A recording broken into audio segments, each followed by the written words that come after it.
Bonjour à tous, je suis Virginie Philippe et je vais vous présenter la thématique santé sexuelle.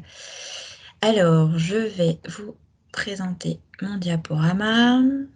Alors, cette thématique santé sexuelle, eh bien, nous sommes deux responsables de la thématique. Nous avons le professeur Jotnar Cato Sophie, qui est gynéco à l'hôpital de Jeanne de Flandre, et moi-même, qui suis sage-femme, enseignante à l'école du CHU de Lille.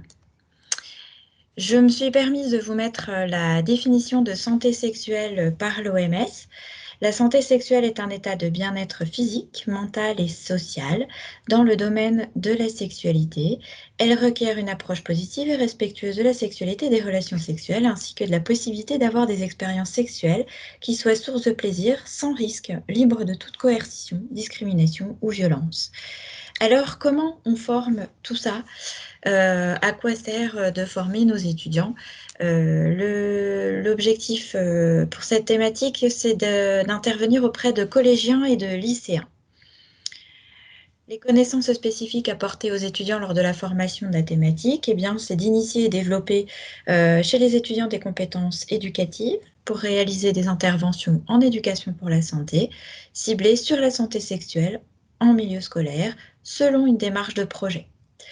Renforcer les connaissances théoriques dans le domaine de la santé sexuelle et développer une réflexion sur les différentes thématiques en lien à la santé sexuelle.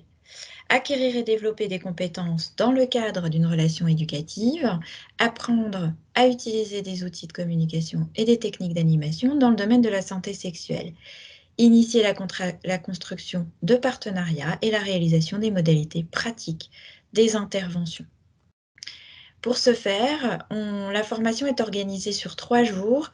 Le jour 1 est de la théorie de 8h30 à 17h sur les contraceptions, sur les grossesses non prévues, la prévention des IST, la vaccination, la première consultation gynéco, les grandes lignes du suivi, outils d'intervention en milieu scolaire, comment s'y prendre.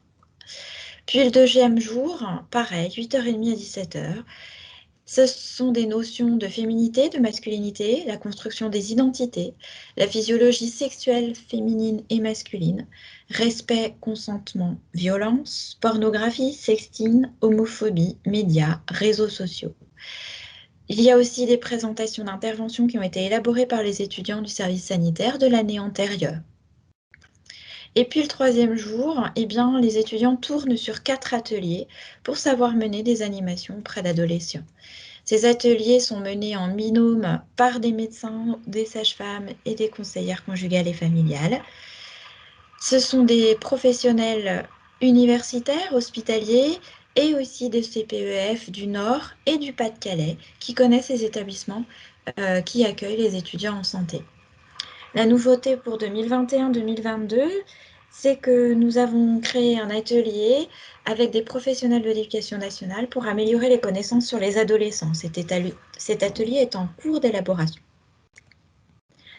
Sur ces ateliers, les thématiques abordées sont la contraception, la prévention des IST, la vaccination, loi et sexualité, égalité homme-femme, homophobie, vie affective, connaissance de soi, physiologie sexuelle, les premières fois, les stéréotypes, la féminité, la masculinité, les sexualités, les médias, Internet. Donc vous voyez bien que tous ces thèmes sont évoqués, abordés par différentes techniques d'animation et puis il y a une présentation des outils qui sont déjà existants. Les étudiants sont surtout confrontés à leur propre représentation et les échanges y sont très riches. Ces ateliers leur permettent d'appréhender le fait de répondre aux questions du moment des adolescents. Les étudiants peuvent nous contacter tout au long de l'année. Un tuteur universitaire est référent de 5 groupes. Des points sont réalisés par visio. Et puis, pour des retours de situation d'élèves à accompagner, les étudiants savent qu'ils peuvent nous contacter et qu'ils doivent en parler aux professionnels des établissements concernés. Je vous remercie pour votre attention.